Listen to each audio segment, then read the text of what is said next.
వైఎస్ఆర్సీపీ కార్యకర్తలపై దాడులు బాధాకరమన్నారు మాజీ మంత్రి అనిల్ కుమార్ యాదవ్. పార్టీ శ్రేణులకు అండగా ఉంటామని వారికి భరోసా ఇచ్చారు.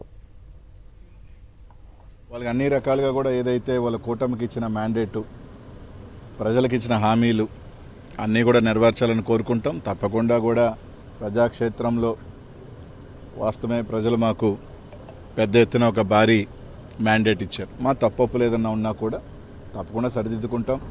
ప్రజలకి నిరంతరం మళ్ళీ అందుబాటులో ఉండే కార్యక్రమాలు తొందరలో కూడా మళ్ళీ వాళ్ళకి కూడా కొంత అవకాశం ఇస్తాం. న్యూ గవర్నమెంట్ కాబట్టి తప్పకుండా కూడా తప్పులు చేస్తే ప్రజల పక్షాన్ని నిలబెడతాం, మా కార్యకర్తల పక్షాన్ని నిలబెడతాం.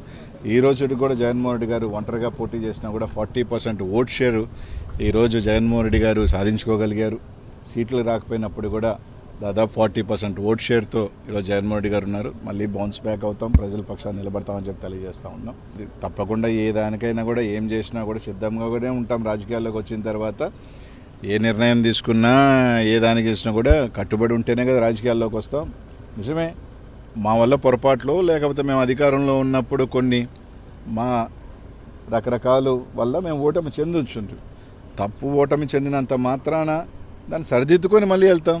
ఒక అపజయం కానీ వస్తే ఆ అపజయంలో నుంచి మనం సరిదిద్దుకొని దీంట్లో ఓహో ఇది పొరపాటు జరిగింది అని చెప్పుకొని గెలుపు దిశగా దాన్ని ముందు తీసుకువెళ్ళే ఆలోచనలో వెళ్తాం తప్ప ఓడిపోయాము కాబట్టి కృంగిపోయి మూల కూర్చునే పరిస్థితి అయితే ఉండదు. తప్పకుండా నా రాజకీయంలో నాకేం ఓటమేం కొత్త కాదు. 29 సంవత్సరాల్లోనే ఓటమిని చూసినా ఎదుర్కొన్నా.